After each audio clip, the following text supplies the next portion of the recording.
నా లైఫ్లో చిన్నప్పటి నుండి నాకు గుడ్ మెంటర్స్ ఉన్నారు మేడం. అవునా?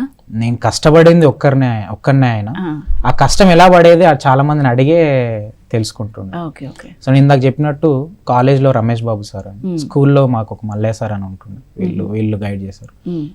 మళ్ళీ మేము డిగ్రీలో అంటే ఉస్మాన్ యూనివర్సిటీ చేసేటప్పుడు నాకు మంచి పియర్ గ్రూప్ ఉంది మేడం. అంటే మా ఫ్రెండ్సే చాలా కాలేజ్లో అన్నిట్లో పార్టిసిపేట్ చేసే ఫ్రెండ్స్. మేము కల్చరల్స్లో ఉంటాము, చదవడంలో ఉంటాము, అప్పుడప్పుడు చిన్న చిన్న తగాదాలు అయితే దాంట్లో కూడా ఉంటాము. సో అలా మేము ఏదైనా ఇనిషియేటివ్స్ తీసుకొని కూడా చాలా సీరియస్గా సోషల్ కాజ్ గురించి పనిచేసిన వాళ్ళం.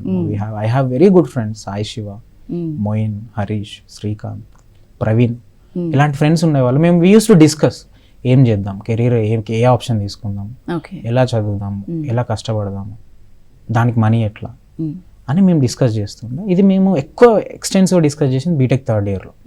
అలా కొంతమంది ఫ్రెండ్స్ గేట్ అని క్యాట్ అని స్టార్ట్ చేశారు, కొంతమంది యూపీఎస్సీ అని స్టార్ట్ చేశారు. అలా మేము డిస్కస్ చేస్తూ పోటీ వాతావరణంలో we started preparing for civil services. అంటే ఐ స్టార్టెడ్, కొంతమంది గేట్ అండ్ క్యాట్ స్టార్ట్ చేశారు. అండ్ మెంటార్స్ ఒక్కొక్క స్టేజ్లో ఉన్నారు మేడం. నేను ఇప్పుడు మనం 2019 దగ్గర ఉన్నాము. నేను as we proceed further I disclose my mentors.